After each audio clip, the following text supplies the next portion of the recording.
Good evening, everyone. So, welcome to the first session of Yogaarthi in 2023. And I'm very glad that we are celebrating our first anniversary today because in 2022, on 26th January itself, we started this initiative, Swamiji. And I'm so glad and I'm feeling blessed and fortunate that you've accepted um, to address the audience of Yogarthi. So I think we will start with the prayer as we always do, and then we'll start the session.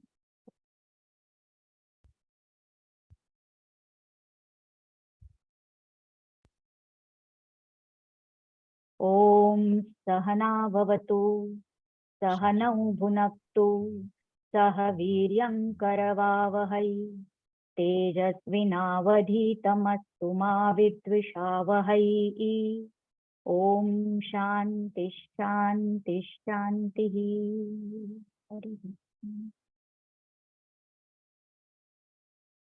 Okay. So today we have Swami Shankarananda ji to talk with all of us. And he's a disciple of Puja Shri Swami Dayananda Saraswati. And he had the privilege of studying with Puja Swamiji and most of his disciples who taught at the Arshavidya Gurukulam in the United States. He has an undergraduate degree in engineering and master's in business, and he has worked in the financial services industry for many years prior to taking a full-time study of the Shastras. Okay, and I've also been very privileged and blessed to have had an opportunity to meet him and also study from him. So he is going to talk to us about what is yoga, and he will, I'm sure he will enlighten us and help us understand and widen our perspective of yoga. So Swamiji, thank you once again for accepting our invite, and we are eager to hear you from now on. Thank you. I'm happy that I can be here in the first anniversary. I will try to do justice to your expectations. Okay.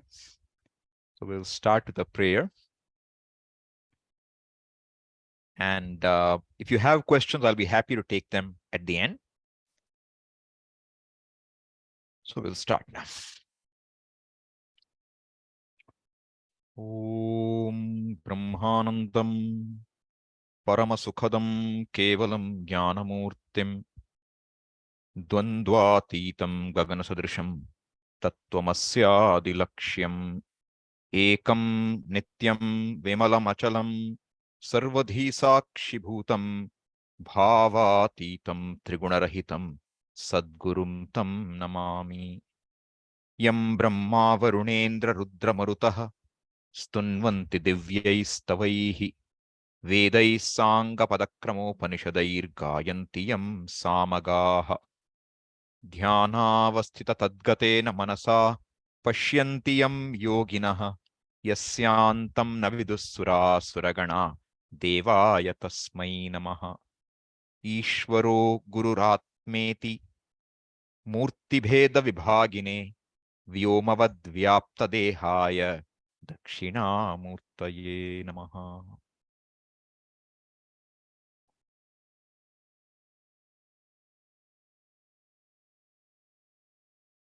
So I believe I'm addressing all of you who are yogarthis. So let's first understand who is a yogarthi. What is meant by yogarthi? Arthi means one who seeks something. Arthitum Sheelam Asya iti Arthi. So yogam arthitum shilam yasya. The one whose shilam means it's his conduct, his interest, his value, a commitment for yoga.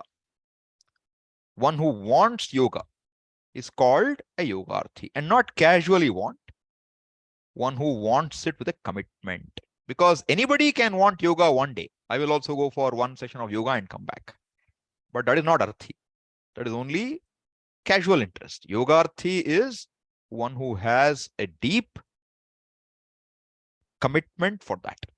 Like we say, artharthi, dharmarthi, jnanarthi, all these words you'll hear. If you chant Vishnu Sahasranama, you'll hear. You know, artharthi will gain artha, dharmarthi, labhate, sukham, etc. You'll hear. What does it mean? One who wants it really. What does one want in this case? Yoga. So what is yoga? That's the first question we have to look at. What does yoga mean? Does yoga mean yogasana? Does yoga mean pranayama? What does yoga mean? The word yoga, if we look at it purely from the linguistic perspective, what is called as yogikartha, a meaning which you derive from the language. The word yoga can come from a root yuj. And that root is not one, we have multiple roots. There is one called yujir yoge and one yuja samadho. There is one more which is not relevant to us right now. Yujir yoge, see, this is the way the dhatus, the roots are listed in the language. We say the root along with its meaning. Yujir yoge, yuja samadho. So what does yoga mean? Yoga means to connect, to join in this yujir yoga. What does samadhi mean? Placing, having a mind firmly in something. Samyak adhiyate asmin or samyak adhiyate samadhi. Samadhanam, samadhi, they can have the same meaning. So now, a lot of you who come to this probably come to this from the perspective of yoga being asana. I was told by Sucheta that this is about introducing to people to yoga beyond asana. So, asana is one of the 8 angas of what we call ashtanga yoga of Patanjali. Patanjali has presented ashtanga yoga and it is called ashtanga yoga. What does ashtanga mean? Anga means a limb. So 8-limbed yoga. Yoga which has 8 limbs. Now, what does an anga mean now? A limb means what? A limb is for someone. Like I have a hand. My hand is a limb. The hand has no purpose for itself. The hand serves a purpose to a conscious being who is me. The eyes are another limb. They have no purpose of their own. They serve a person who is me. So every limb, every anga is for a person, for an entity which is other than the anga. So the 8 limbs of yoga are meant for whom? Meant for not the limb itself. It is meant for a person, or it's meant for another purpose. So what do we understand by ashtanga yoga? What is the purpose of ashtanga yoga? What do you expect to gain if you studied all the 8 limbs and practice what you have to practice? What do you expect to gain? So ashtanga yoga, the sutra will say what is yoga first. Let's look at ashtanga yoga. Okay, we'll come back to etymology in a bit. What does ashtanga yoga say about yoga? Yogaha chitta vritti nirodha. Which means what? Chitta vritti means the moment of the mind. Moments of the mind. Various moments. It could be an emotion. It could be a thought. It could be a memory. It could be anything, any moment in the thought. Ahankara is also a vritti. And what is the purpose of yoga? What is yoga defined as? Chitta, vritti, nirodha. What does nirodha mean? To put an end to stop. Why should you put an end to thoughts? What is the problem with thoughts?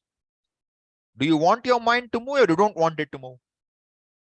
When you're here, when you're doing anything in life, do you want your mind to move or do you want it to be frozen in time?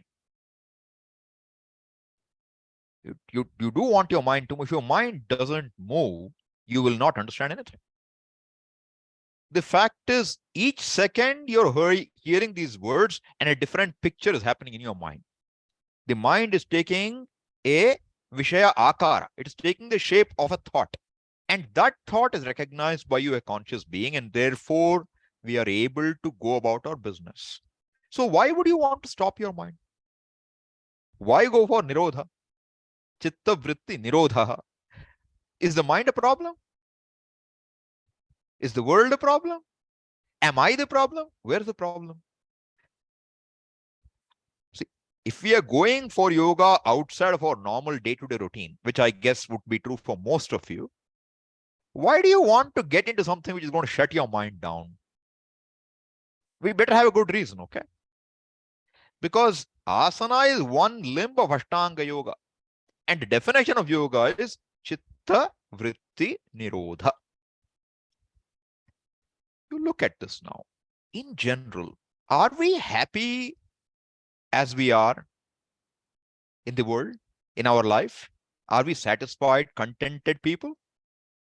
Or are we looking for something to make us contented?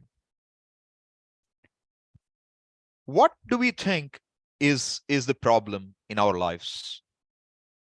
Do we think the problem is centered on the world? If the problem is centered on the world, means what? There is something. I wish I had more money. I wish I had a bigger house. I wish I had very nice children. I wish I had a good partner in life. I wish I did not have this person as a partner in life. All these are wishes, okay? Could be any wish. Now, if you want to solve a problem which is centered on the world, what should you do? You have to change the world, right? How often are you successful in changing the world? You want to change your parents, number one.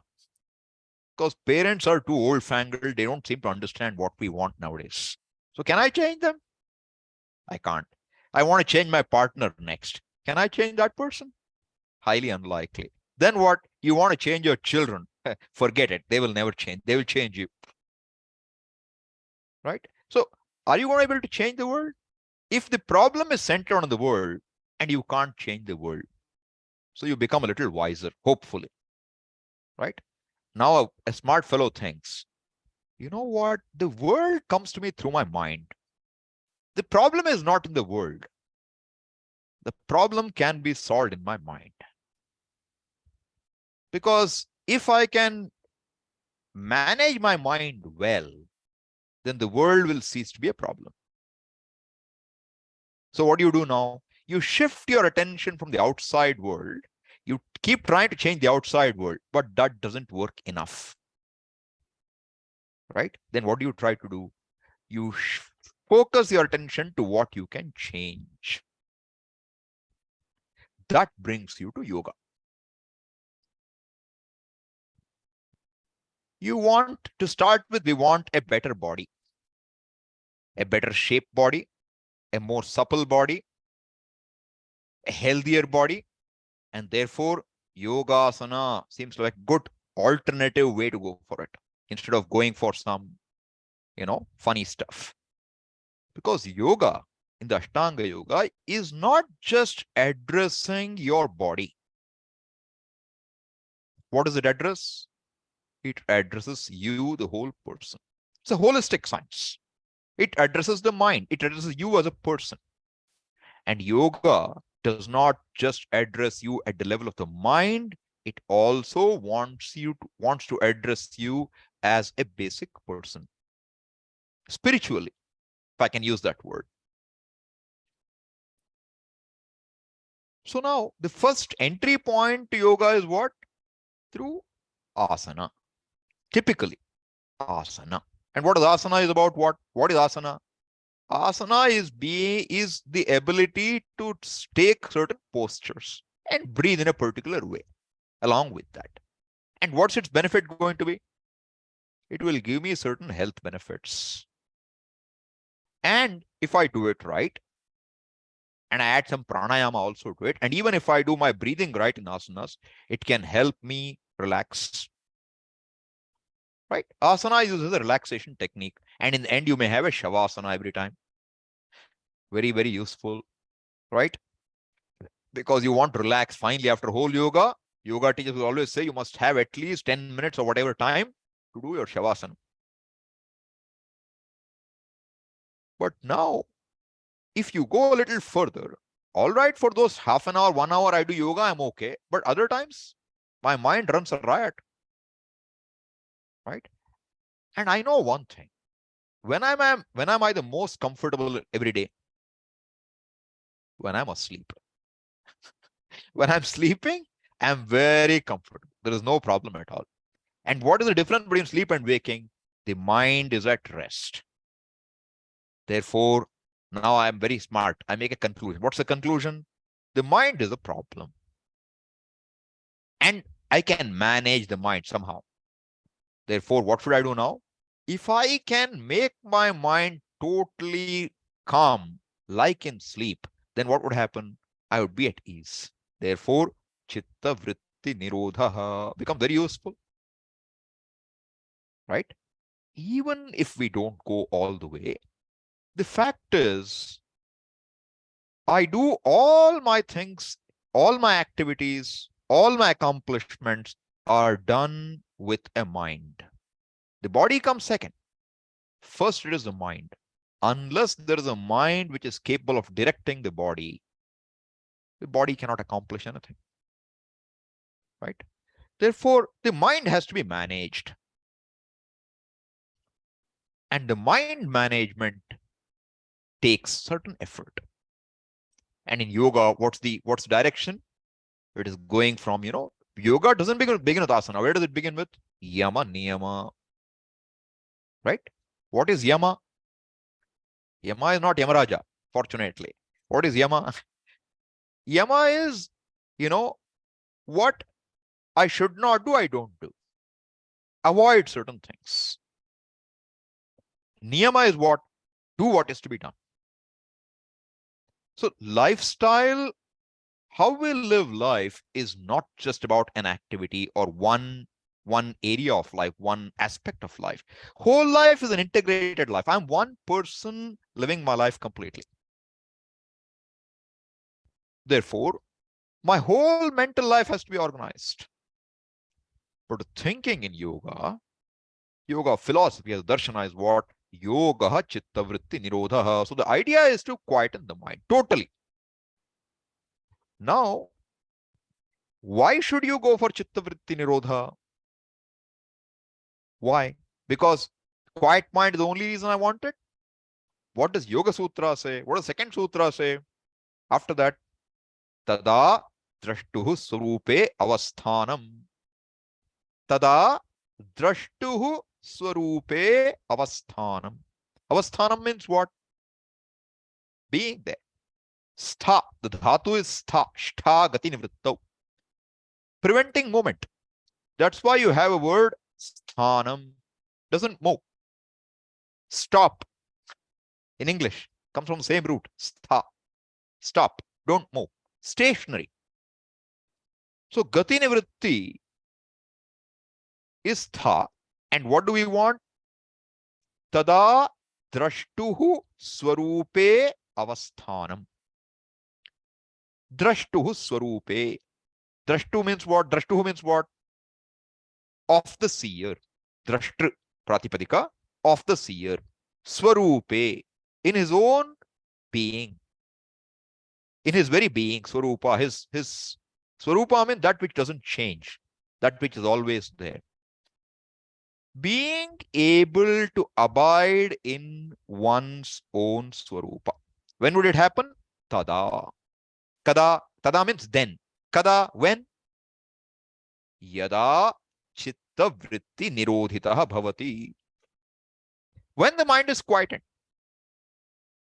See, you think about this. Do you come first or your thoughts come first? What comes first? Does the body come? Does action come first? Do thoughts come first? Or you come first? What comes first? Every day in the morning, you wake up. What comes up first? Thought or you? You come. I hope you come. Because thought requires a place to hang, like you need a hook to hang your shirt. You need a thought to hang somewhere. Where does it hang? On you. Therefore, first you come, right? But without your permission, without your asking, thoughts rush. It doesn't take long. You were worried in the night. Somehow you manage to go to sleep. And you wake up, what comes first? That same worry which you had in the night, comes back immediately. Now you're back with a headache early in the morning. Isn't that true? I mean, do you have a say about what thoughts you will get? Do you know what your next thought will be right now? Can you predict your next thought? You don't. You can't predict what your next thought will be. And your happiness, your joy is all dependent upon what happens in your mind, as far as you are concerned right now. The only time when I'm always happy is in sleep. And yoga promises a sleep-like situation. Not sleep, samadhi. That's the key word. Okay? So samadhi means what? Then you can forget the world. Can you shut out the world for some time through being in samadhi? That's wonderful. But if you have to shut out the world, for how long can you shut out the world? How long can you sleep for in a day? Let's say I say you have enough money, you have all the help you need, and you have the permission to sleep as long as you like to sleep. How long can you sleep? Because sleep is wonderful, We don't get disturbed. We enjoy our sleep. Everybody loves their sleep. You put up a nice pillow, right? And you make sure the curtains are the right color. They're pulled appropriately.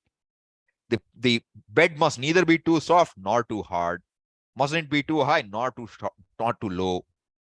All this is set up. And some people now will have also some music to make them sleep. You have the whole thing surrounding sleep. Why so much attention to sleep? In sleep, you are not going to be there. Right? You, the waker, I'm not going to be there in sleep. And therefore, you are preparing so hard so that you can go away. Is that true? Or are you preparing hard because that's an experience we universally love? What do you love in sleep? What do you love? You love the fact that there is no conflict. You love the fact that the wanting you is missing. You wake up, you first one instant, and then wanting you. This is what we are. We are eternal seekers, seeking to change something all the time. All of you have accomplished a lot of things in life, but do you say have accomplished enough and say I'll hang my gloves? Or do you always feel you could be better?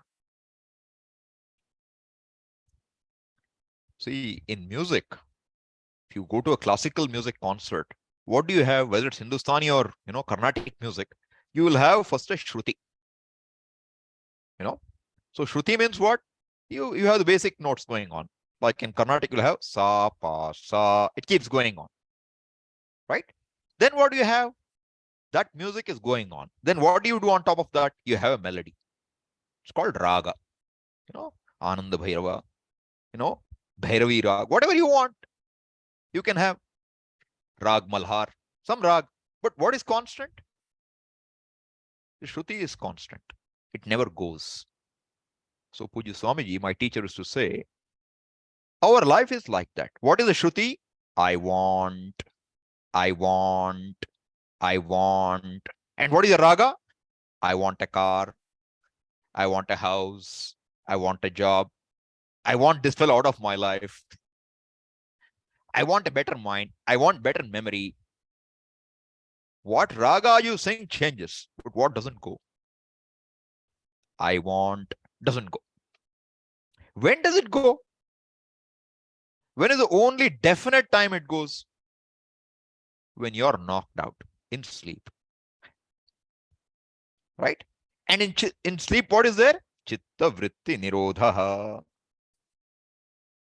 So there is good reason to understand, why we would like to have chitta, vritti, nirodha. Don't have any thoughts. Na rahega baas, na bajegi bansuri. No, you don't have. When you don't have a problem, there's no need of a solution. But now I say to you, you wake up in the morning. Can you decide what thought you will have or not have? Can you? Can you choose your thoughts? Can you choose not to go along with a thought which bothers you? Some thought bothers you. Somebody has hurt you. He has behaved in a way which is not acceptable to you 1 month ago. And till today, it's bothering you every day. Why did this fellow do it? How could he do this to me? How can he do this? You called all your friends and told them, but it's not over yet. It still bothers you every day. And especially if the fellow happens to be somebody you know very well, you see him, and every time you see him, your blood pressure goes up a little. Happens or not to all of us, generally. So now, what are you going to do? Shut my mind. That's one way to solve the problem. But can you? Can you shut your mind? Are you successful all the time? What does it take to shut the mind? It's not easy. So yoga also does not start with asana, as I told you. It begins with Yama, Niyama, right? And it says what? It says ahimsa. Ahimsa means what? Not hurting others. How much can you practice? See, practicing asana is relatively easy. Okay? With some commitment, and you can see the result. Teacher says you bend, without bending your knee, you bend down. I'm not able to. Okay, don't do it. We'll give you some props. We'll give you some yoga bricks. Hold it, and you can, bend down slowly. Don't hurt your back. And after some time, lo behold, bending happens. Somebody, in our retreat wore a t-shirt. All is well that bends well. That's yoga. So you can bend. It's possible in time. But try gaining the values like Yama and Niyama. Ahimsa. What does ahimsa mean? Non-hurting. Not hurting by deed, not hurting by thought, not hurting by words. How often are you able to follow it? How easy is it to follow it? Why should you not hurt?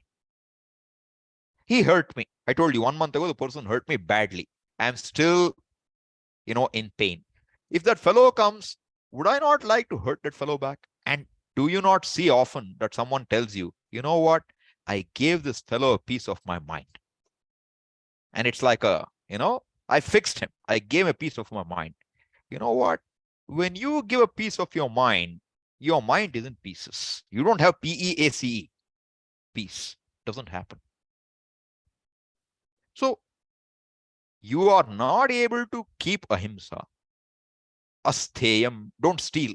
Okay? Normally we are okay with astheyam. Most of us, we won't steal. But stealing can go a long way, okay? What's the definition of stealing? But what I'm saying is it easy to regulate your mind? And samadhi is where, see, even in the yoga, ashtanga yoga, the last one is samadhi, 8 limbs. And that samadhi is what? Sampragyata samadhi. That's not enough. That's only a limb. What do you want? Nirvikalpa samadhi. I ask why? Why do you want samadhi? Why do you want to knock yourself out? Swamiji, because I can't handle myself as I am when I'm awake. That's the answer. Generally, that's the answer. And as I said, can't manage the world, manage the mind. Nothing's wrong with all this, okay? I'm just setting up a context. Don't think yoga is bad, okay? Yoga is very good. So now the question is, what does the word yoga mean? Again, come back to that. So I told you that Patanjali himself says, yogaha chitta vritti nirodha. And he gives you why he wants chitta vritti nirodha. Why does he want, why is he saying that? Because when the mind is totally resolved, then you will stay, you will be yourself. Swarupe avasthanam. You can abide in your true self. And what is that true self? What is the nature of the true self that you want to abide in? You better know. Because if you are going after yoga, you call yourself a yogarthi, you better know what is yoga going to give you. Is it just going to knock you off? Or is it going to give you something more? So that, this Swarupa, one's own true nature, is what the Vedas present. And what the Vedas present as the Swarupa is Sat Chit Ananda. Sat Chit Ananda. Or said differently, Satyam Jnanam Anantam. Or said differently, Asti Bhati Priyam. Same things, just being said in three different ways. What is the goal of one's life? We all have many goals in life. But if I ask you, do you have a goal for life, a goal for life? What would it be? Do you have a goal or we don't have a goal? Or do we decide our goal every morning? Do we have long-term goals? See, at jobs, you have a long-term goal. So somebody says, happiness is my goal. Good. Happiness is my goal of life. Okay, wonderful. How often do you want to be happy? Once in a day? 10 times a day? Once every hour? How often do you want to be happy? Okay. You want to be happy always. Very nice. Somebody wants to be happy always. Wonderful. When do you want to be happy? Where do you want to be happy? At home, in your office, or in your yoga studio? Where do you want to be happy? In a particular place? You want to be happy everywhere. And you want to be happy all the time. Do you want to be happy relating to your mother, your father, or your spouse, or your employer, or your neighbor, or to a movie you're watching, or while doing yoga? When do you want to be happy? Relating to what? You want to be happy relating to what? Everything. If you want to be happy relating to everything at all times, at all places, you tell me, what does it imply? You want happiness which does not depend on place, does not depend on time, and does not depend on what you're relating with, correct? That's what you want. Now, if that is what you want, do you think that happiness is a property of time? Is it a property of place? Is it a property of something you're interacting with? If it is not a property of any of these, I ask you, where is this blessed happiness? What is this blessed happiness? What is joy? What is Ananda? Is it in a thing? Is it? Because if you want happiness all the time, you better know where happiness lies. If you don't know where happiness lies, how are you going to seek it? Right now, I become accidentally happy. Seems like, right? So, you went somewhere, You didn't think it was a good place at all. You didn't want to go. Your friends forced you to go, and you come back and say, I was so lucky I went, It was such a beautiful place. I was so happy. So what happens? By chance, you become happy. Right? And in some other situation, you made all your preparation, you planned your trip. You want to go to Goa for a nice vacation. You went there and you came back and you had what? All gripes about it. That hotel was bad. The climate was bad. It rained unseasonably. The staff was not courteous. The food was not good. It was so bad. So are you happy? Went to Goa for happiness. Are you happy or not? You're not. So you tell me, what makes you happy? Is happiness in Goa? Is happiness in a business class seat to go to Goa? Is happiness in good food? Suppose it's in good food. Most of us enjoy good food, right? So now you enjoy food, nice food, right? So what food would you want? Let's say you're Pune people, what would they like? I don't know. Shrikhand maybe. Okay, very Marathi sweet. So you have Shrikhand, Amra Shrikhand. All right. So you have Shrikhand now. How much Shrikhand? I'll give you one good measure of Shrikhand. You eat it. Then I'll say, have some more. Because you know what? More Shrikhand, more happiness should be, right? Correct? So I keep giving you. How long will you enjoy the Shrikhand?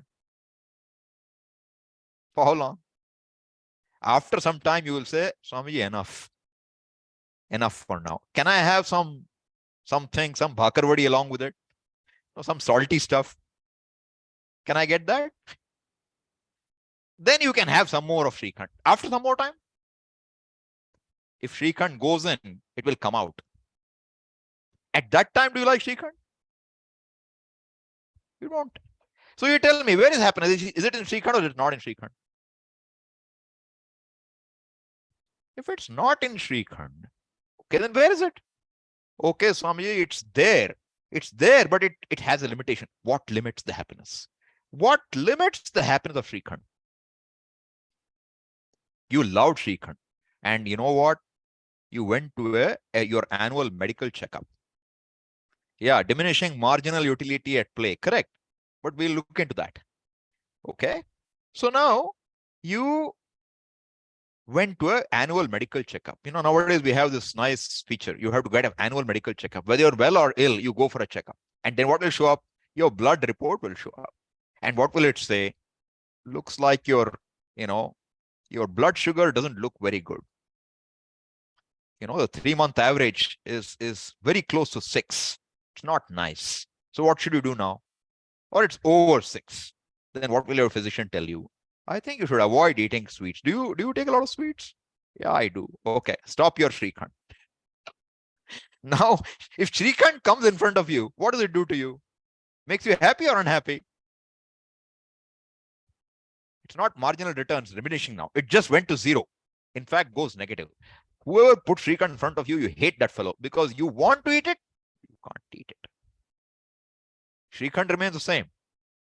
Your tongue remains the same. Your love for it remains the same.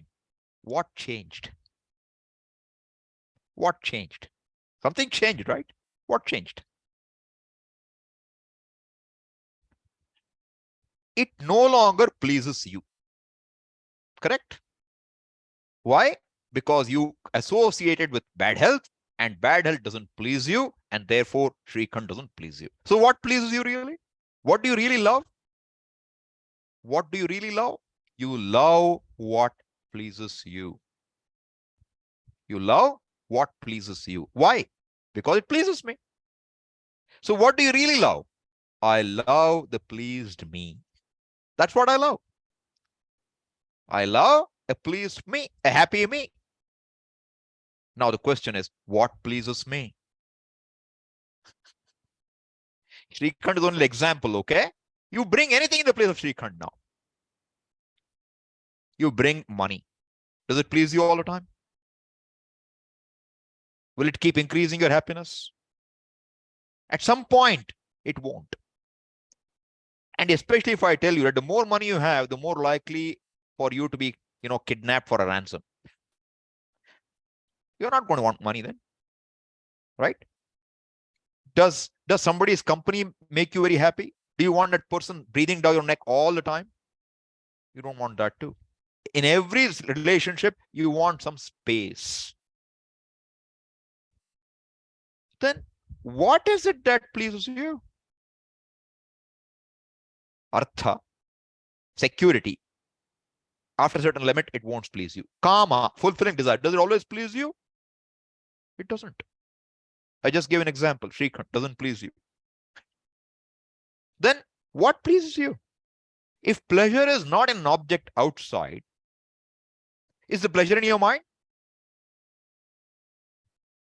Is the pleasure, the happiness, a characteristic of your mind? If it is, then you should always be happy. It's your own mind. You're not happy with that too? If the mind had pleasure, it should always be there with you. You tell me then, where is the happiness? What choice do you have remaining now? It's not in the world. It's not in the mind with which you interact in the world. Then where should the blessed happiness be? It better be you. That is called Ananda Swarupaha Priyam. Asti Bhati Priyam. You are the one you love. You don't love anything in the world. Swamiji, that seems too much. Because in fact, I am never happy by myself. I'm always unhappy. I'm always wanting. You remember the Shruti? I want. If I'm happy, why would I want? Why would I want if I'm happy? Because you think you're not happy. Because you think you're not happy. Because you think happiness lies in an experience. Happiness lies in an object. Happiness lies in a relationship. That's what we think. But when you examine, you find that no object can have a label, a tag called happiness. Otherwise, we would have supermarkets filled with happiness. You go to the supermarket, you pick up 1 tin of happiness and bring it home. That would be easy. Can't do it. And what pleases you now doesn't please you 1 second from now. We are so, so dynamic. So then, but happiness must be there somewhere for it to appear. And Veda says that happens to be you. Your Swarupa is what? Ananda, the limitless. That's your Swarupa. Swarupa means that's who you are. That is who you are all the time, irrespective of what role you're playing, with whom you're interacting, when, where, why. You remain the same. You remain the same all the way, whether you're playing the role of a mother, a daughter, a sister, an aunt, a grandmother, makes no difference. You are the same. And that same person that you are in the Vedic vision is a limitless you, a happy you, a joyous you. This is Drashtuhu Swarupa. This is the truth of yourself, each of us. Do you want to abide in that happiness or you don't? That's what we saw. Everyone wants to be happy at all times, at all places, in all interactions. If that is true, then I should first understand the truth of myself, and then I should be able to abide in it. That is the Drashtuhu Swarupe Avasthanam. Without understanding Drashtuhu Swarupa, there is no Avasthana possible. It can be an experience of quietness without being understood. So this Drashtuhu Swarupa, the very nature, the innate, inherent nature, which is limitless, which is Ananda, if that is my nature, I need to know. That is what the Veda presents as the goal of life. moksha. It's called moksha. Moksha means what? The understanding that I am already what I want to be.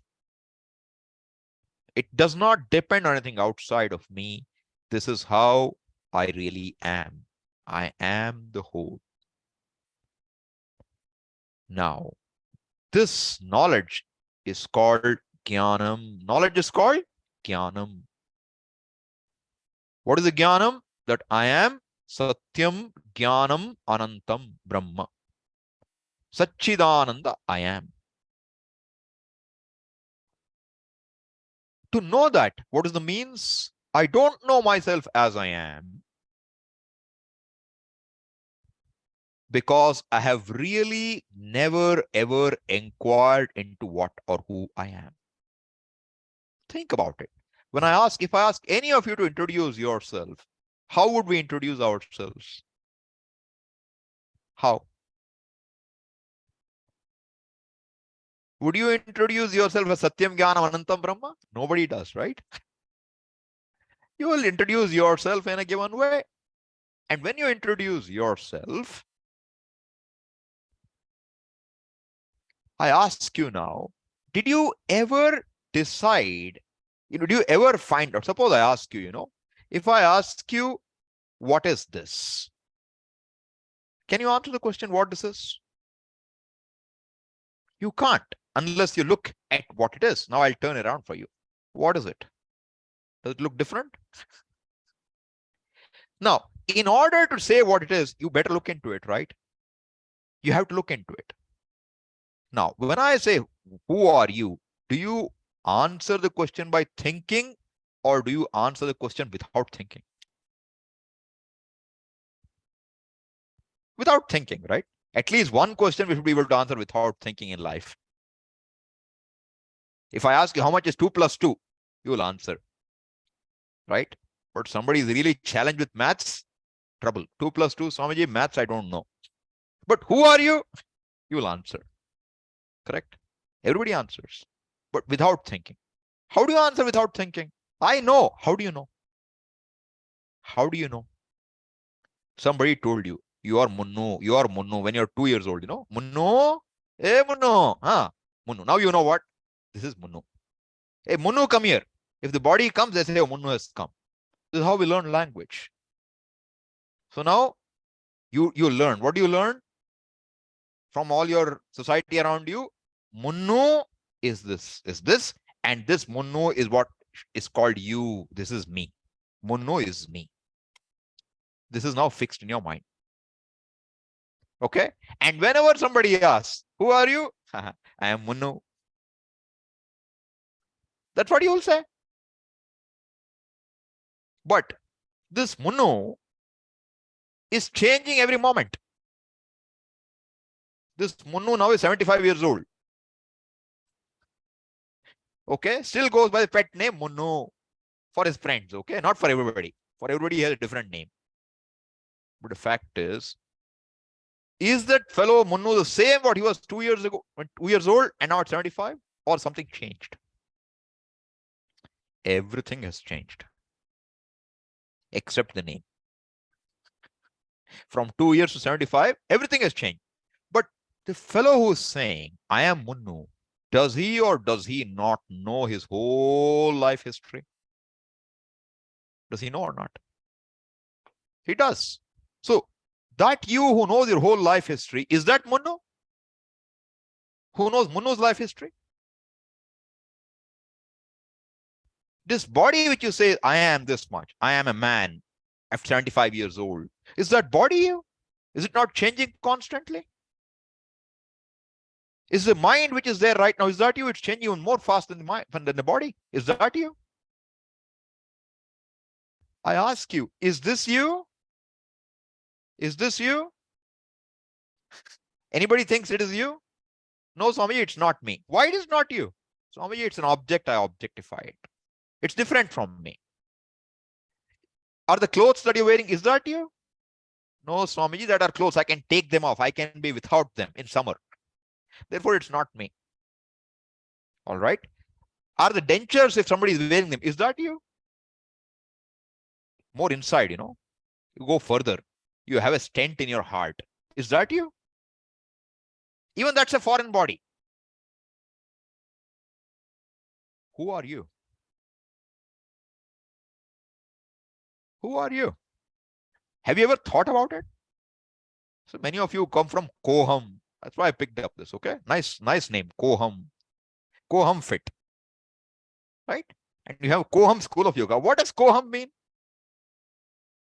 Kaha aham. Who am I? It's a very basic question. Who am I? But answer is not that simple.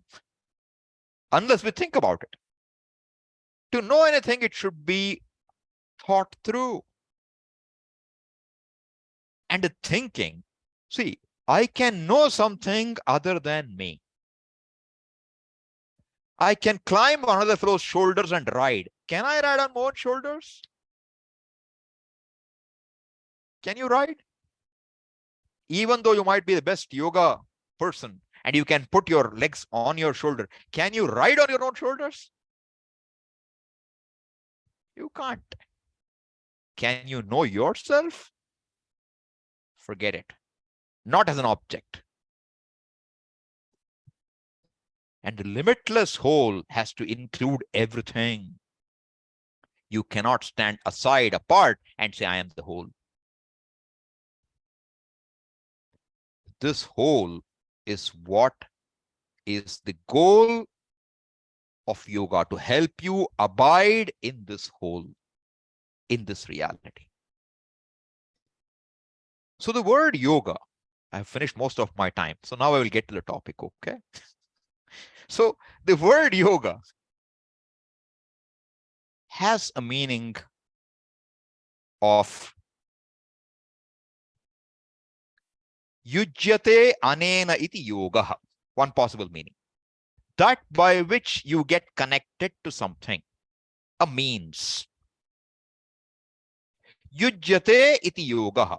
That which gets connected is also called yoga. Yojanam yoga. Connection itself can be called yoga. The word yoga has so many possible meanings.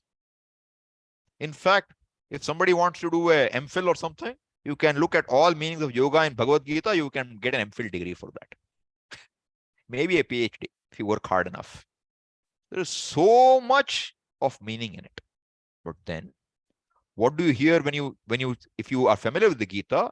At the end of each chapter, we'll say what?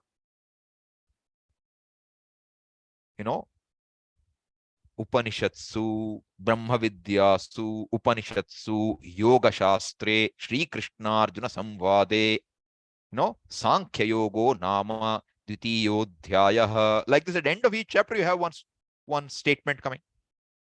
And what do we say there? We say it is, Brahma Vidyayam. Brahma Vidya means what? What I told you, you are the whole. Atma is Ananda. That Ananda as Atma is called as Brahman, Jagat Karanam Brahma. The knowledge which makes you see that is called Brahma Vidya. That Brahma Vidya is taught by the Upanishad, but to understand it requires certain preparation. Requires certain sadhana to be able to understand it well. Just like a person who wants to go for an advanced course of yoga better have the basic course of yoga. Correct? So for any course, any education you want, there's a prerequisite. What's the prereqs? Therefore, to understand the truth that you are the whole, the prereq is a body, a mind which is relatively accepting itself. And the means to prepare can be called yoga. This is the word in which you will find the word yoga being used most commonly in the Gita, not the only meaning, most commonly. And that yoga is presented as what? It's presented in a multiple way. One is what? See, when the problem happens to be I don't know myself as I am, and therefore I'm looking for crumbs of happiness all over. The problem is not with my truth. My truth is Ananda. My problem is one of ignorance, not knowing what I am because I never really inquired who am I. I took my truth to be Munno. That's the problem. Therefore, what will solve a problem which is centered on ignorance? Knowledge alone can solve a problem which is centered on ignorance. Therefore, Jnanam becomes a means to solve the problem. And therefore, Jnanam eva yogaha, Jnana yogaha. Then, in order to gain Jnanam, you better have a mind that can understand and assimilate what is taught. If you want to assimilate the knowledge, E is equal to mc square. We better have some physics, basics, some maths. Otherwise, E is equal to mc square will just be words. The equation we are presenting here, you are the cause of the whole universe. That is Vedanta equation. And that equation requires a mind which is prepared. And that preparation is a mind that is able to accept ups and downs, sukha and dukkha, with a sameness of the mind, relative sameness of the mind. Samatvam yoga uchyate. Called karma yoga. Karma eva yoga, karma yoga. So yoga here is what now? Yoga is a means. Means for what? For gaining Chitta Shuddhi. We say Chitta Shuddhi. The yoga you do, ashtanga yoga, also is going to give you Chitta Shuddhi. Okay? What's being highlighted now is that the real end you're after is not samadhi. What is the real end you're after? It is abidance in your own truth, which is Ananda. And for that, what is needed is knowledge. And to gain that knowledge, you need to be a person who can be more or less objective.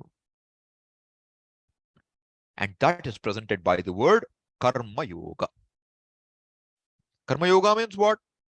Karmani eva adhikarahate ma phaleshu kadachana. Many of you have heard this famous verse of Gita. Karmanyeva adhikaraha ma phaleshu kadachana. Ma karma phala hetur bhuhu mate sangostu akarmani. What does it mean? It means each one of us only has a privilege, an ability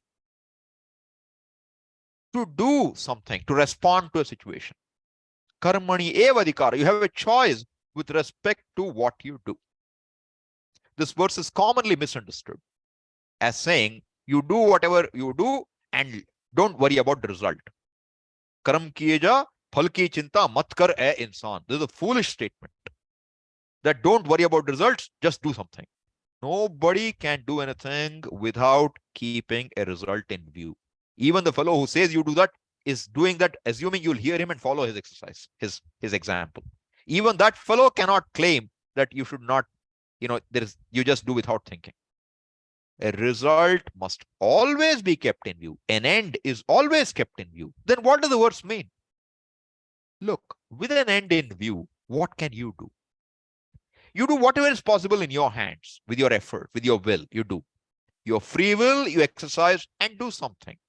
But the outcome may be what you want, maybe more than what you want, maybe less than or even opposite of what you want. All possible outcomes are possible. You cannot be sure upfront what will be the outcome. I go to a yoga class hoping I will get well.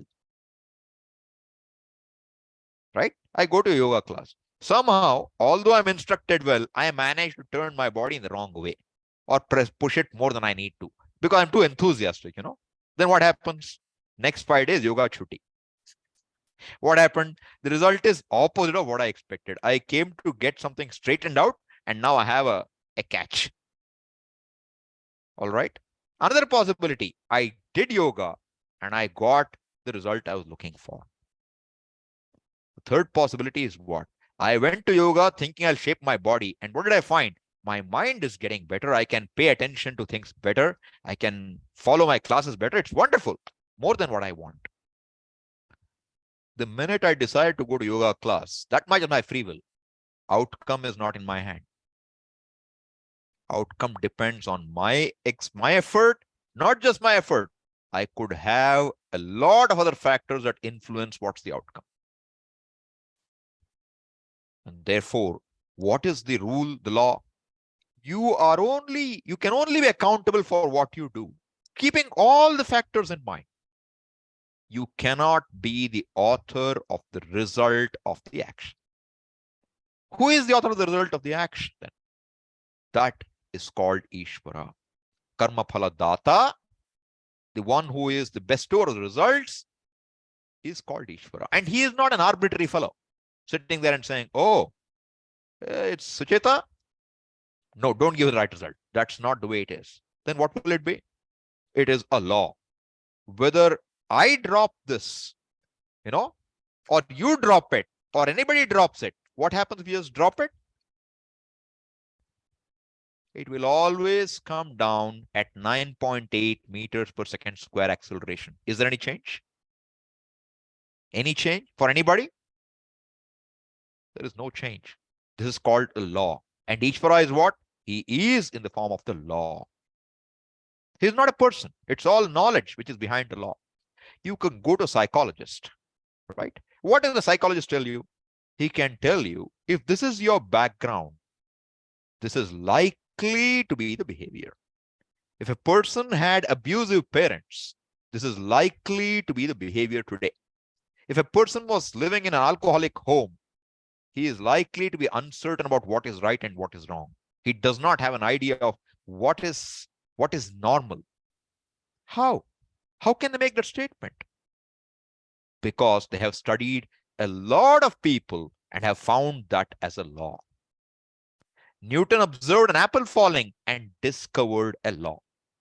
The laws are always discovered. You don't create laws.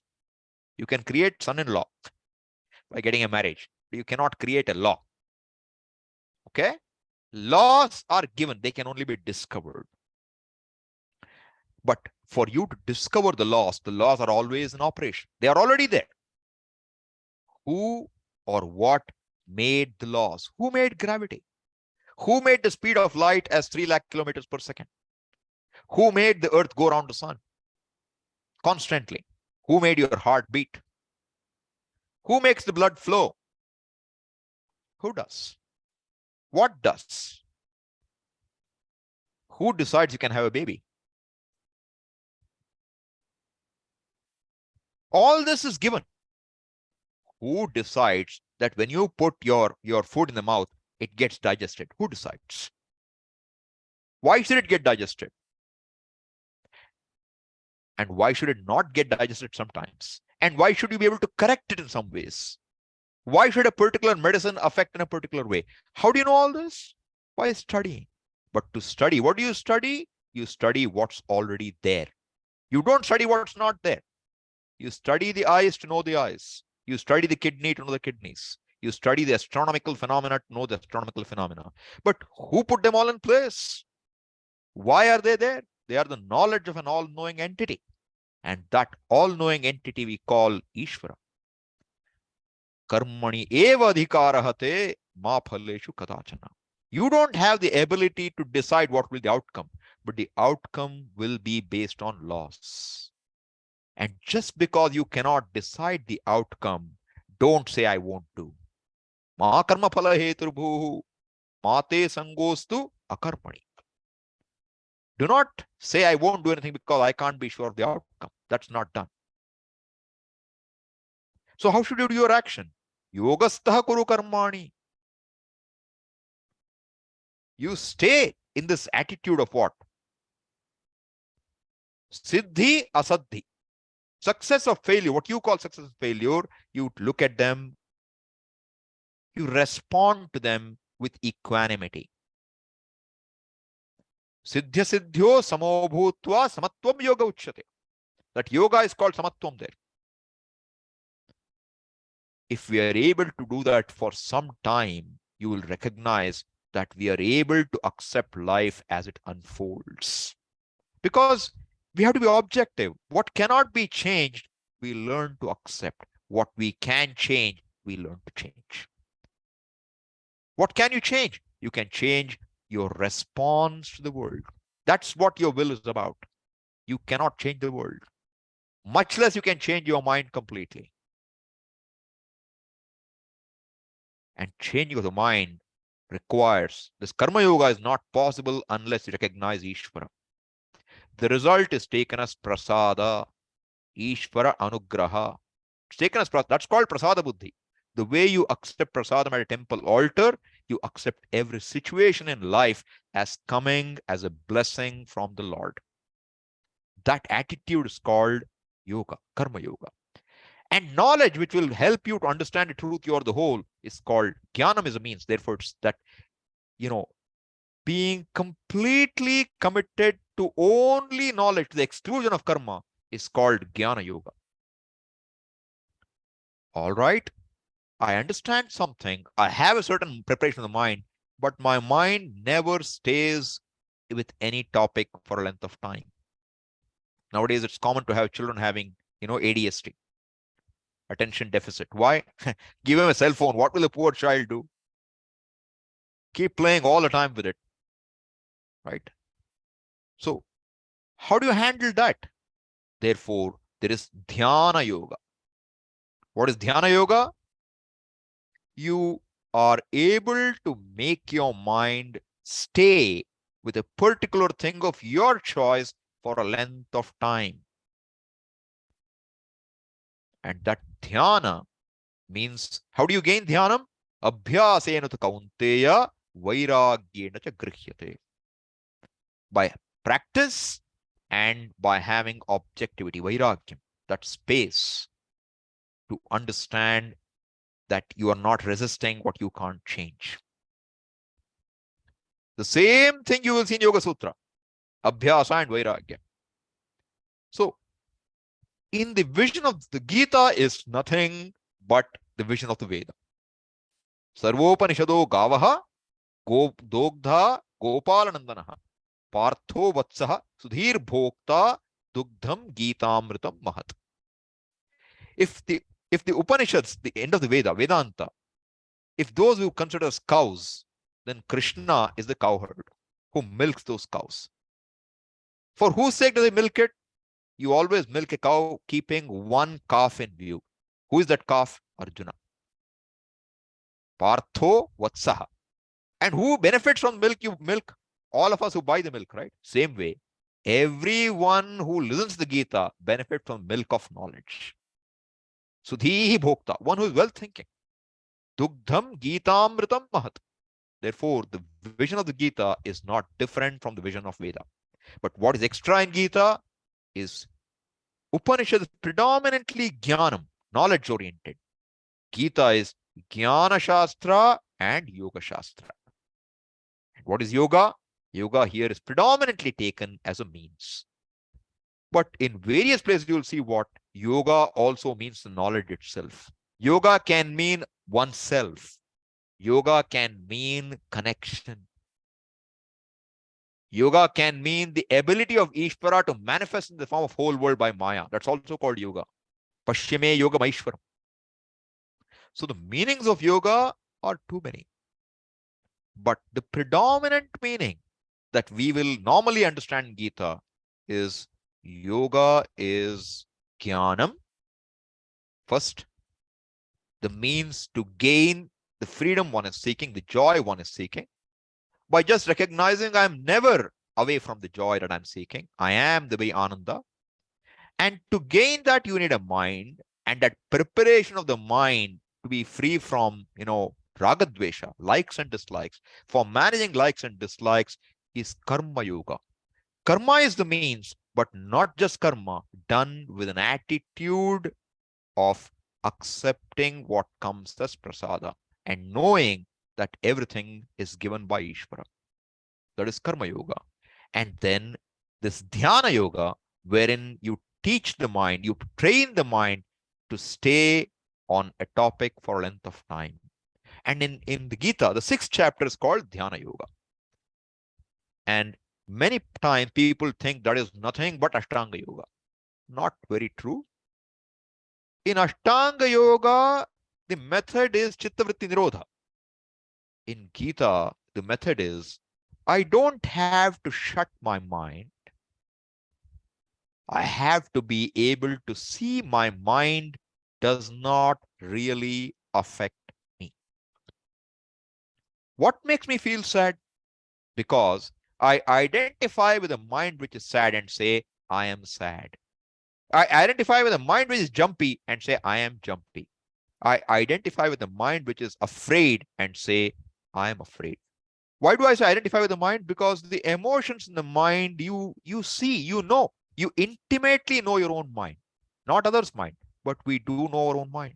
And when there's a fear, what do you say? I'm afraid. When there is sorrow, what do you say? I'm having sorrow. Or when you feel jealousy, what do you say? I'm jealous of that person. You noticed a feeling of jealousy cropping up in your mind. That does not make you jealous. Jealousy came, jealousy will go. Dukkha comes, dukkha goes. Sukha comes, sukha goes. So what are you? You are the seer of a procession called the mind. You are drashta. What does yoga want you to do? Drashtuhu swarupe avasthanam. How? By killing the drishyas, by stopping the drishyas, by negating the drishyas, totally stopping them. What is Vedanta's way? Let the drishyas come. They don't bother me. You see, the idea is the same, but to be able to say, let the drishyas come, don't bother me, is not easy. It requires a lot of understanding. And part of that is to have a mind which can be accepting what is, and also have a mind which can stay on a given topic for a length of time. And therefore, the Ashtanga Yoga, we happily accept as helping in gaining a mind that will help me have Ishvara Swarupe, Drashtuhu Swarupe, Avasthanam. Therefore, in fact, if you see, a practitioner of yoga can also say what I'm saying. There is nothing different, but the emphasis can be different. Our whole culture in India is driven by the Veda. The knowledge of the Veda is what appears in our culture. When I say culture, it appears in our dance, appears in our music, appears in our lifestyle, appears and inundates every aspect of life, if you know. Whole life was meant to be only for one purpose, to understand that you are what you want to be. That's the vision of the Veda. And for that vision, anything which will help you gain that vision, anything which aids it, is called yoga. That is how Gita looks at it. Whatever helps you gain the knowledge that you are, Satyam, Jnanam, Anantam, Brahma, can be called yoga. And in them, the predominant ones are listed as Jnana Yoga, Karma Yoga, and Dhyana or Abhyasa Yoga. Some will bring in Bhakti Yoga. Bhakti is a means. Bhakti means a commitment. A commitment for this. Bhaja Sevayam. Therefore, anything which will lead me to the truth, which I'm really seeking, what I'm really seeking is myself, to please me. And whatever aids me to go there, the upaya, can be called yoga. Okay, there's much more that can be said, but it is 7:15 and I will stop at this point. Om Purnamadav Purnamidam Purnat Purnamudachyate Purnasya Purnamadaya Purnamevavashishyate. Om Shanti Shanti Shanti. Harihi Om Shri Gurubhyo Namaha. Harihi Om.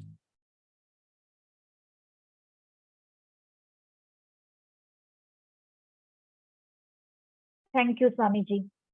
I think we can open for questions, Swamiji. Sure.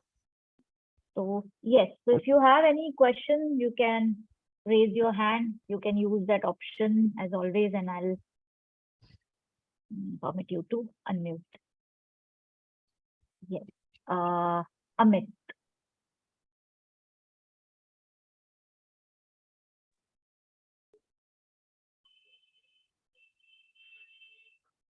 Yes, go ahead, please. Namaste, Swamiji. Namaste. Great pleasure to actually see you, and amazing depth of knowledge you have. So you spoke a lot about happiness, and actually, what drives happiness is the realization of that it is me who is that gives happiness. Now, this state will remain for another 30 minutes or say 45 minutes before we get into the rigmarole of this world in which we are.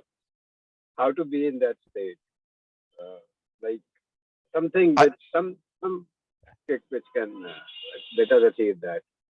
No, the last part I missed. Could you repeat that again? The question I missed. I'm saying that this state, what you said about us being the cause of happiness and to look into us, Yeah, will remain for say another 30 or 45 minutes before we enter the world again, because we'll be staying in the state in which you kept us. What is it that should be there in our mind throughout, so that we can actually understand and be in this state of understanding that it is me who can give myself happiness? The fact is this: happiness that you know today is a state because it comes and goes. Happiness you know today is an experience. It is changing. Any experience you understand, an experience is one that begins and ends. This is a law. If happiness is an experience to you, don't try to hold on to it. It won't stay. Okay? So what should you understand? Happiness is not what comes and goes. Happiness is me. That's what you need to understand. You can be on a high by having a glass of something interesting. But how long will you stay high? Until it runs out. Very true. An experience is just like that. It gets you drunk for a while. And then you're back to sobriety. And what is sober? I want. That's my soberness. I want something. And what's the reality? When you understand yourself as non-wanting, then there is nothing to remember. It is not a state. That is that drashtuhu swarupe avasthanam, abiding in the truth of oneself who is free, who is not wanting. And that really requires not an experience, but an effort and whatever it takes to understand the truth of myself as the truth of all that is here and being able to abide in that truth. Okay.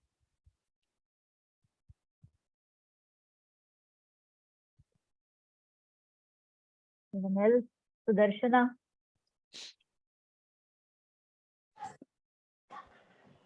Pranam Swamiji. Namaste, Swamiji, you said about multiple ways, wherein we can realize ourselves and our Yathartha Swarupam. So, which is the best way for us, or is it like a ladder that we need to ascend, and depending upon the kind of maybe situation or social strata where we came from, or maybe sanskar. So, how do we kind of decide which is the best one for me? Because there is so much wisdom around, and such a short life that is there ahead of us. So how do we kind of make the most of it, sir? Look, this is a common misunderstanding that there are many paths to this. Let's nail that first. If the problem is I am already what I want to be, but I don't know, how can you solve it? Will it get solved by standing in Shirshasana? It won't. More blood flows into the head, but the head better think straight. Okay. So the thinking alone can solve the problem. What is the thinking? The right thinking. And what is the right thinking?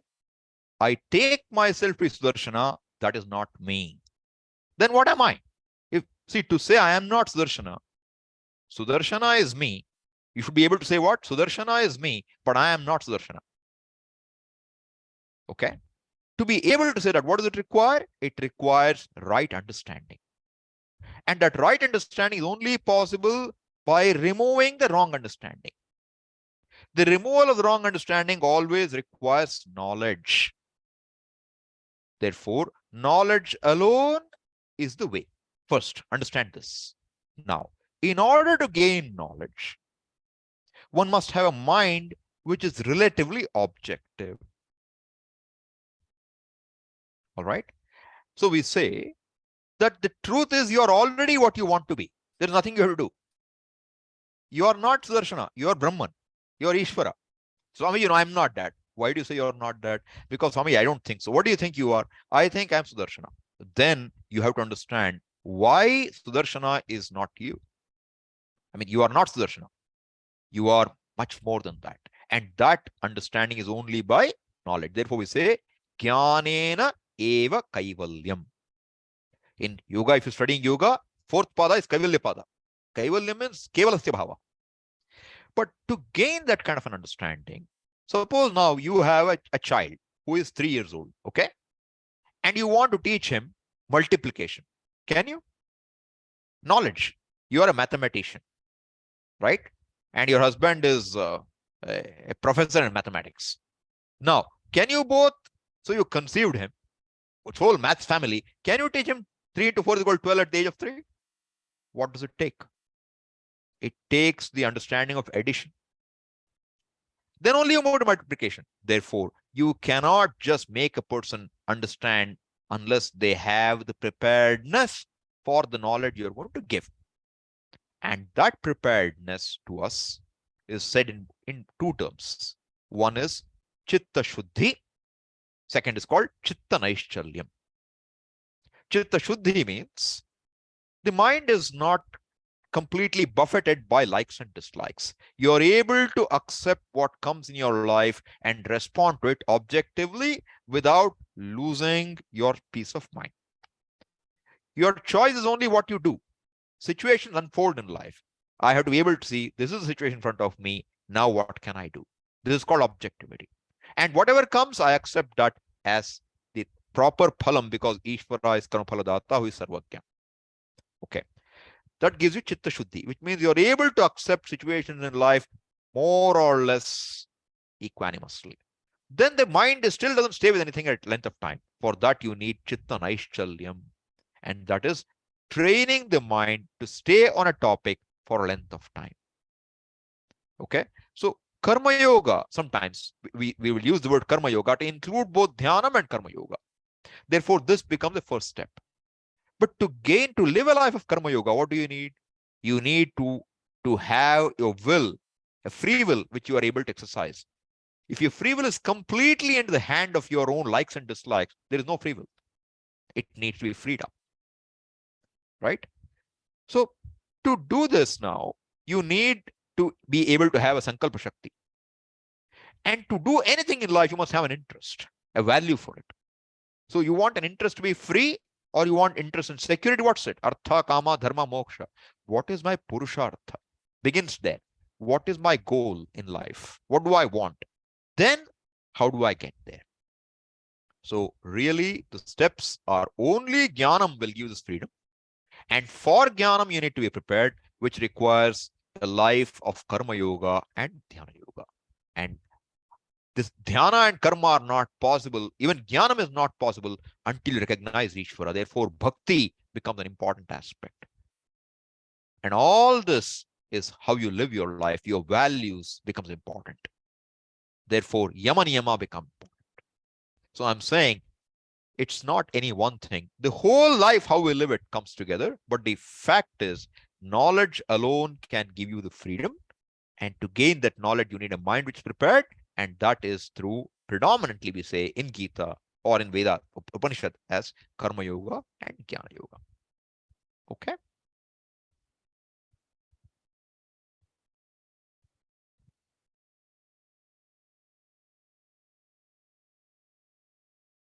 Anyone else?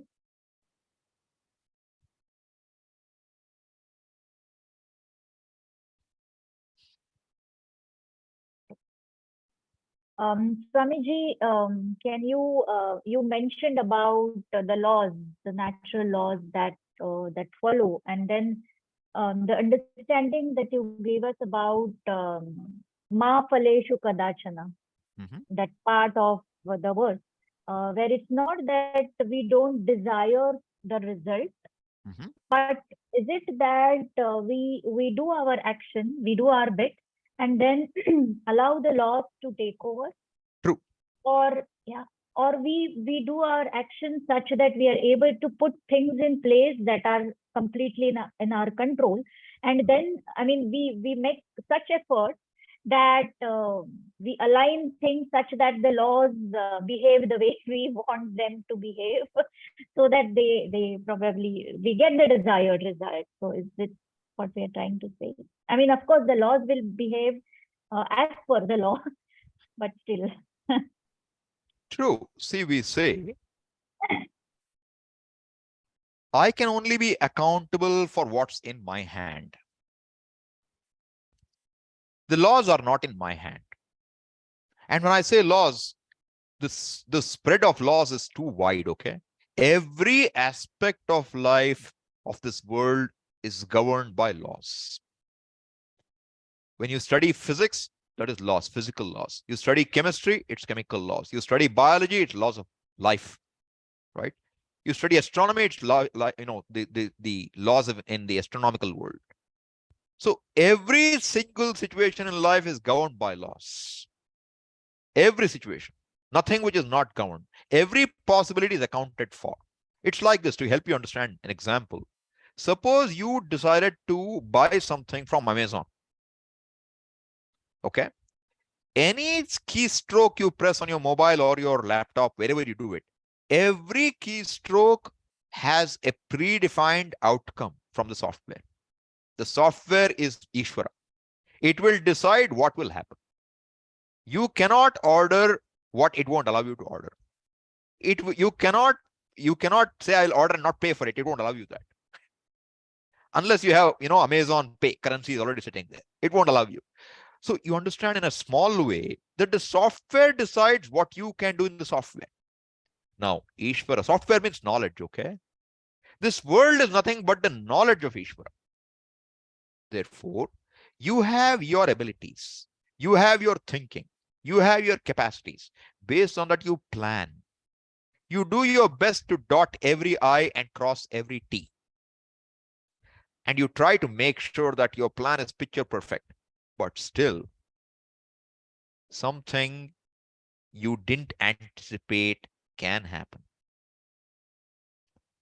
And that means, and even if you did everything as per your plan, you did not take hidden factors into account. You cannot take all hidden factors into account. Hidden factors can include the response of other live beings. Hidden factors can include what, like a flood or an earthquake happens. Hidden factors can include your own mind not cooperating. A lot of hidden factors are possible. Now, all these factors go into determining the outcome in the framework of the laws. Therefore, we say we do our best. And to address the hidden factors, we also include a prayer. Because hidden factors means Ishvara. Whatever is not known to me, I cover it one word called Ishvara. So I make a prayer. We always start everything in our culture with a prayer. Why? Because you don't know how many slips can be there between the cup and the lip. You never know. Therefore, you start the prayer. And what is the prayer? I have made up my mind to do something. May it work well. May there be success in this venture. Or even a better prayer might be, first, may my mind make the right choices, and may the outcome be what is good for me. Because I don't know what's good for me sometimes. But the prayer comes. This is the best we can do to address hidden variables. And after that, whatever comes, comes. You have no further way of determining the outcome. You can do everything you have in your hand, right? But once you let the arrow go, it will go to its destination as its trajectory allows it. You have no choice over it. Okay. So that's what we mean by karmani eva adhikara. You have a choice with respect to your action. You have a choice with respect to the goal for your action. Choice is there. With the means you select for your action. How you go about it. With all these, you have choice. But once the action is performed, the outcome is not entirely in your hand. You affect it to the extent of your choice and your effort, your knowledge, your attitude. All that is inputs. It's significant input, but not the only inputs. Okay. Thank you. Natasha?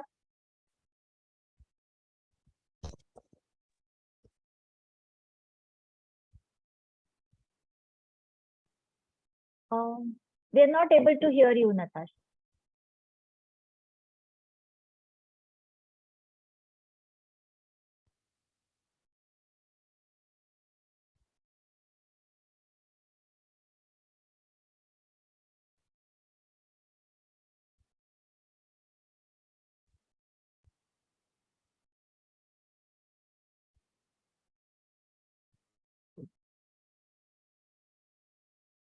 When else till Natasha adjusts her microphone.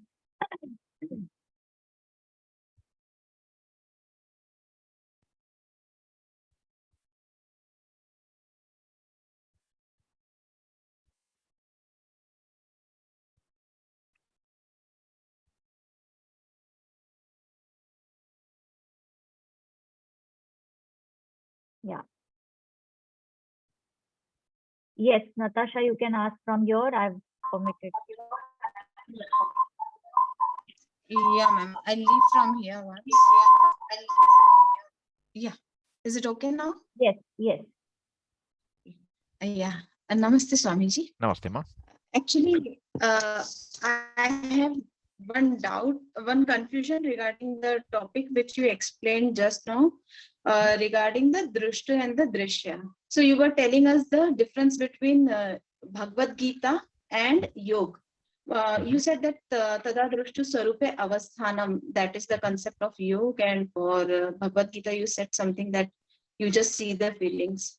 But what my understanding was that with yoga also, when you have tada drishtu sarupe avasthanam, after that what life you lead is the same. You have everything in front of you, but you don't react to it. You just see it, it comes and it goes. So what was the difference what that you were explaining? No, Was if it you the say, same? if you're saying that you are able to see life as it is, then there is no difference really, because you see yourself as the whole, then it's okay. All right. But I was going with the normal thinking of people. That first step is what? Yoga, Chitta, vritti, nirodha. Why? Because tada, only when that is there, drashtu surupe avasthanam, which means that the first step, the Chitta, vritti, nirodha, is a prerequisite for drashtu surupe avasthanam. Whereas in Vedanta, that is not a prerequisite. We say that you have to understand what we call as the difference between Satyam and Mithya. So, you see, if you look at this pot right now, this is a pot. All right. Now the pot thinks that I am subject to breaking. I have a short life. The Swami might drop me anytime. That's what the pot thinks. Okay. And now I teach the pot. What? Hey, you are not a pot. What are you? You are clay. You are clay. What were you before you were born? Clay. What will you be when you fall down? You will remain clay? Yes. What are you right now? Your weight is the weight of clay. The touch is a touch of clay. Smell is a smell of clay. Therefore, you're only clay. Right? Now, this pot can be happily remain a pot without worrying that I am subject to death. All right? Now, suppose the pot thought, if I were to somehow stop my thoughts that I will die, then I'll be okay. Then till the thoughts are gone, till it's in samadhi, it's happy. The minute it comes out samadhi, it has a problem. You understand the difference? So if the pot is happy being a pot, knowing it's not really a pot, that is called jnanam. If the pot is happy being a pot, because the thought that I am a pot is suppressed or stopped, then that is only samadhi. Is the difference Actually, clear? yeah. Actually, Swamiji, this is always the confusion which I had with Vedanta, that they say that it's pure knowledge. Once you know that you are clay, you are not the pot, you will not have any confusion, or you'll accept it. But in actual life, when we lead the life, it doesn't happen. Even if all of us, 50 of us sitting here, we know that we are all Brahman. We are not, I'm not Natasha, or I am not anyone else. But still, when the actual incident happens, even we have the knowledge, but when now something happened and I get angry, or something happened and I get upset. So, I mean, with yoga, I ask you who gets upset. I ask you who gets upset. That's true. No, that's not true. That You don't. No. So when you say understand, it's like the clay saying, when I till I fall, I'm okay. When I fall, I get upset. What falls? Clay falls? Pot falls? What breaks? Does the clay break? Brahman does the clay doesn't break? Yeah, but when you go through yoga practice, or when you go to Chitta, vritti, nirodha, it imbibes into yourself. And that person, he will literally not get affected. When? Even if he doesn't know he's that clay or the pot, because the Chitta, vritti, nirodha has happened. That's what I told you. In sleep also, you're daily nirodha. And when you come out of nirodha, you're in trouble. If that's what you want, that's fine. That's exactly the difference I'm pointing out. That are you happy because there are no thoughts, or you're happy despite thoughts? Are you happy with no emotions? Are you happy with emotions, including what you call negative emotions? Can you accept yourself as you are? Guruji, Swamiji, after Chitta, vritti, nirodha also thought comes and goes, right?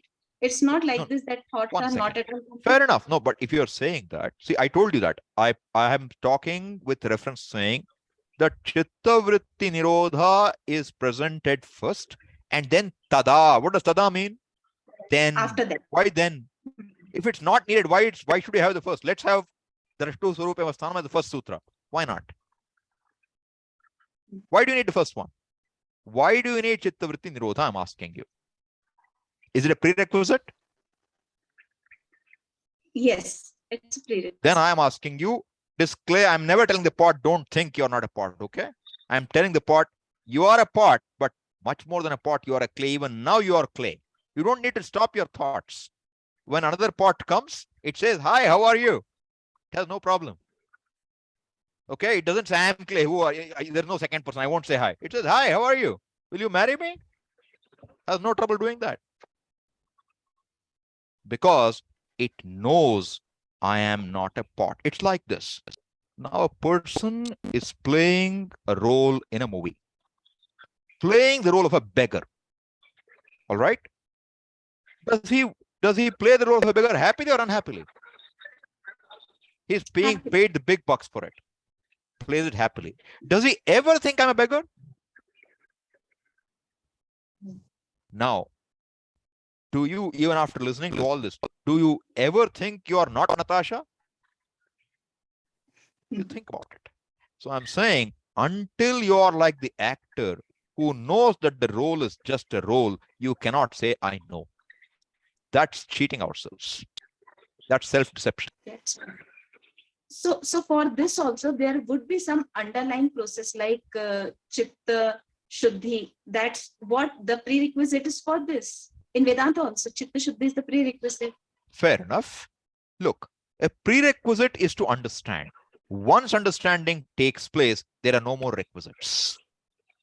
For the knowledge to take place, I said what? Not only I said, Chitta Shuddhi, I also had said Chitta Samadhanam. And I told you for that, we will follow yoga as a means. Nothing wrong with that. But all that is for the sake of knowledge to take place. We do not have a prerequisite that, first there should be, Chitta vritti nirodha, then only Drashtu Swarupa Avasthanam. That connection we don't have. And I may be wrong. I'm not well studied in Yoga Shastra. If I am wrong, I'm willing to be corrected. Okay. If Yoga Shastra does the same thing, no bone of contention with that. Thank you, Swamiji. Yeah. Thank you. I'm stating it from my understanding. If I am wrong, as I said, I stand corrected. I will tell you what Vedanta is saying for sure. Yoga Shastra, I don't claim myself to be an expert. Thank you. Yeah. Varsha.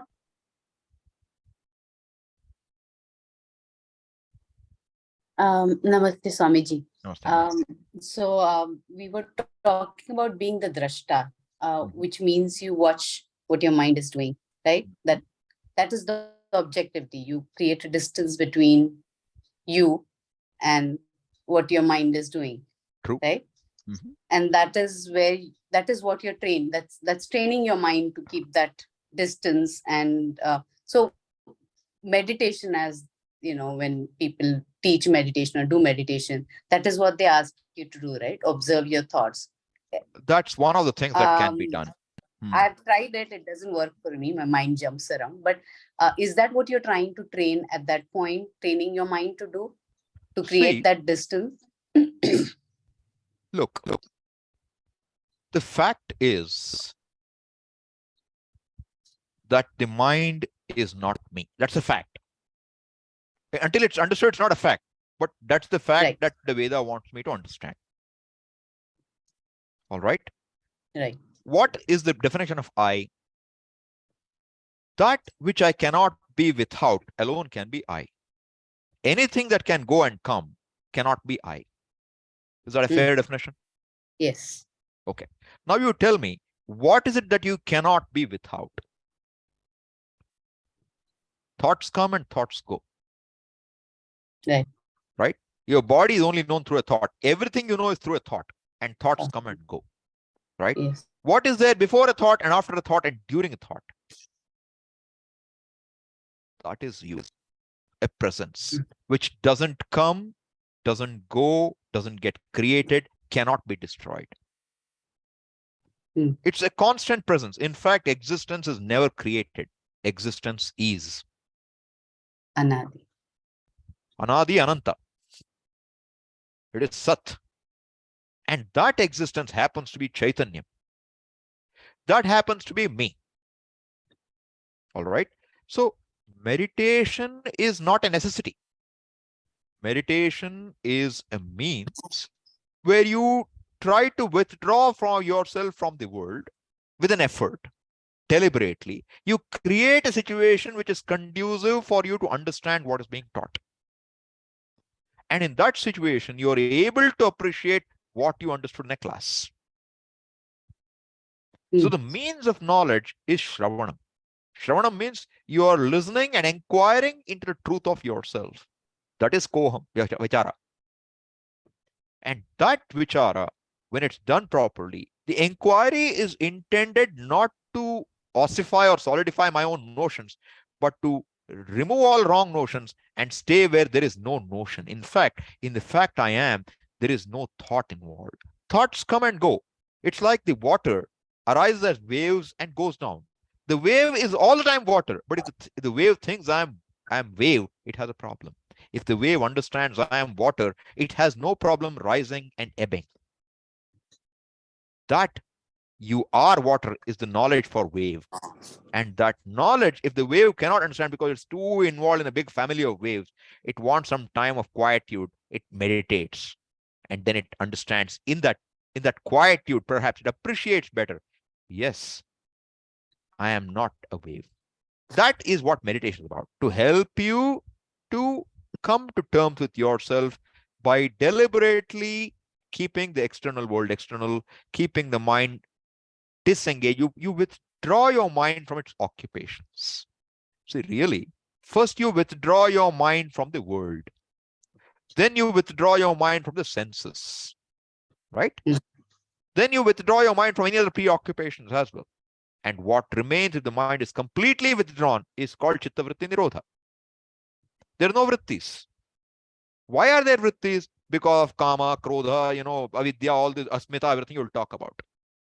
So you solve those problems. So you go to sadhana pada, you will see some means to solve those, right? So samadhi pada is for a uttamadhikari. Sadhana pada will talk about what? What you need to do if you didn't get it through samadhi pada. Therefore, steps are involved, but for what? to be able to at least have a window of opportunity where the mind is quiet, where I can get a glimpse into reality. That we have no problem accepting. So the fact is, the drashta, when I say drashta, he is not a seer by will. He is not a seer by design. I ask you, stop seeing what's happening in your mind. Don't know what's happening in your mind. Can you oblige me? No. Why not? Because not it's under my not control. in your will. The inherent nature of human being is I am awareful. I'm awareful. And what am I aware of? I am aware of my mind. And through the mind, what am I aware of? The whole world that the mind brings in. Therefore, my world is what my mind brings in. If the mind is colored, is biased, it brings in a biased world to me. The first step of yoga is to unbias the mind. That is called karma yoga. Chitta shuddhi. The second step is to be able to say, I want to stay with something for a length of time. But really, I'm saying, we don't do anything. You happen to be the drashta. And not a drashta who is different from the drishyam. Not the drishyam has, see, it's like this. The mathematics of Vedanta is very different from the normal mathematics. Pot, okay, is one. Clay is another. Now, pot plus clay is only clay. Okay? Truth plus an appearance is only the truth. Whereas the normal mathematics is what? It is like this. Two parts. Two parts. Now I say what? There's only one clay even now. That doesn't work. We are going into the truth which swallows the appearances. The truth is called Satyam. The appearance is called Mithya. They have no being independent of the truth. So what you're talking about, that drashta is the truth, is the very being. It's called drashta, the seer, only because you happen to discern your mind. It's not by will. Suppose you're seeing the spot, you can choose to see, you can close your eyes. This is an optional drashta. But what we are talking about is drashta who has no choice, who is awareful by nature. And that drashta is to be recognized as myself. And further, what you recognize, that drashta happens to be the only reality in the universe. And everything else is an appearance in that reality. Okay. That's the vision. So one more. Sure. So for meditating, I mean, I have tried what people suggest to do for meditation, and I cannot do it. My mind is all over the place. So is there some, is it necessary? Maybe that it's necessary that I need to be prepared. Like you said, the mind needs preparation. Maybe that is why I cannot do it. That maybe I need more preparation, need more karma yoga, before I can attempt that. Let me answer the question. See, the word meditation is much used and abused. Abused, yeah. Okay. I don't know what you mean by the word meditation. Okay. I don't know what it means, but I will tell you what I can tell you. Okay. What is meditation? It is, we define it as Saguna Brahma Vishayaka Manasa Vyaparaha. Keeping the mind on Ishvara. See, meditation can be thinking about anything, but the Vedantic definition is it is relating to Ishvara. All right. Now, in order to do that, the mind is always there. When you are awake, the mind is always up and running. The nature of the mind is to move. You are saying, Swamiji, I can't meditate, my mind moves. Hey, the mind will move. That's not a problem. The mind will move. Bringing it back is called abhyasa. You have to bring the mind back where you want it to be. First thing you do is you give an objective to the mind. I want you to stay on this thought, right? And I will tell you something. Before you begin this process of trying to stay on one thought, you first have to learn to let the world be. Okay? Which means you grant freedom. See, whatever you observe, your mind is preoccupied and goes to certain things. You have to first learn to disengage learn to let that world be. My thinking about it when I'm sitting in the morning is not going to change the world logically, right? Therefore, I deliberately say I grant the world to be, the freedom to be in its own space. For now, for this half an hour, I don't want anything to be different. Make that auto suggestion. I don't want anything to be different. And I cannot do it still. I pray to Ishvara and say, help me, O Lord, to let the world be. Because my thinking won't change the world anyway.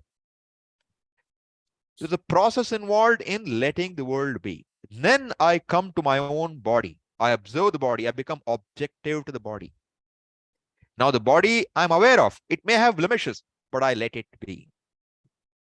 Then I observe my senses, the sense perceptions, and I let it be. I'm not doing anything more. I'm only being objective to what is. There is no imagination involved, no chakra, no light, nothing else. Just reality-based meditation. I'm just letting things be. Then I observe my mind and I stop observing the mind. If I stop observing the mind, where are you? You are without any occupation. You are without any occupation whatsoever. That is the basic person, the you. And that you can choose to do something or may not choose to do anything.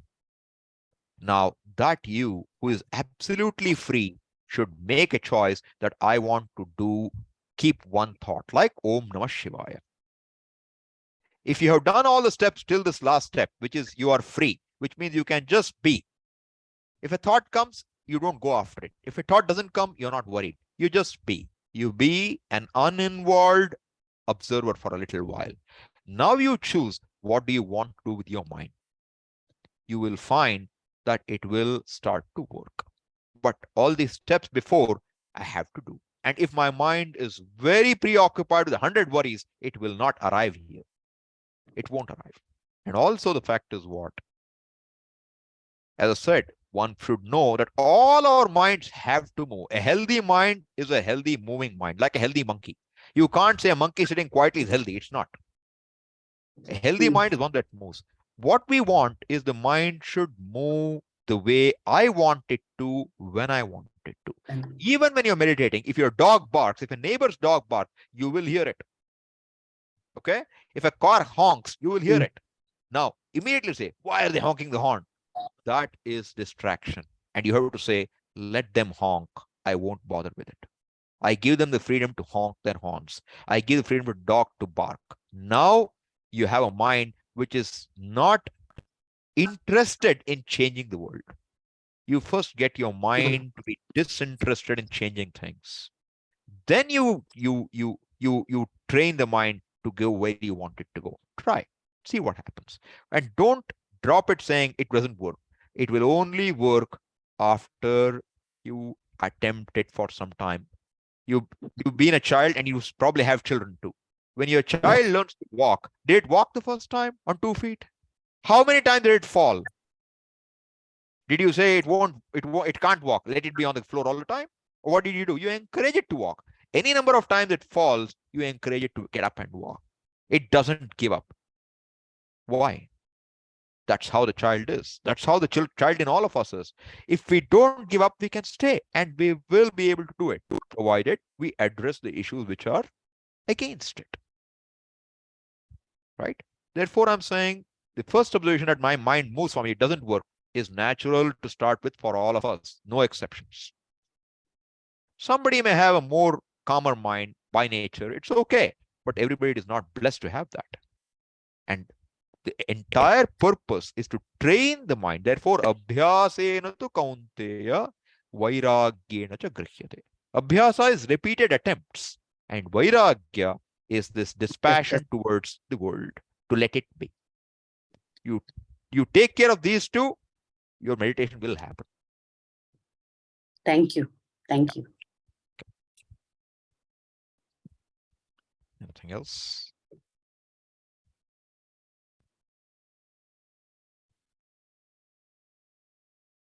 So I just wanted to add a little bit, Swamiji, in what Natasha asked that question,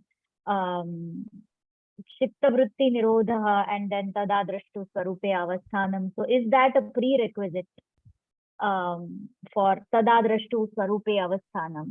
We discussed Natasha's question.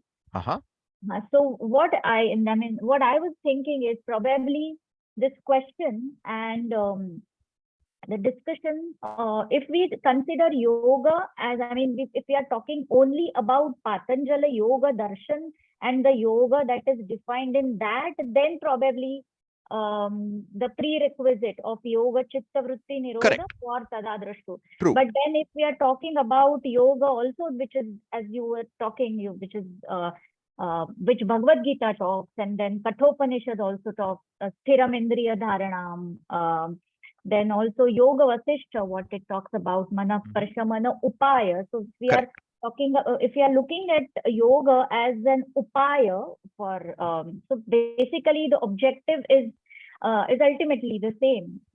Fair enough. Now I said I am going with that as a basis for lack of, because in general what I find is that people talk yoga as chitta vritti, in general. Okay. Yes. And I thought even your objective of these talks is to get people beyond asana, beyond that kind of groove.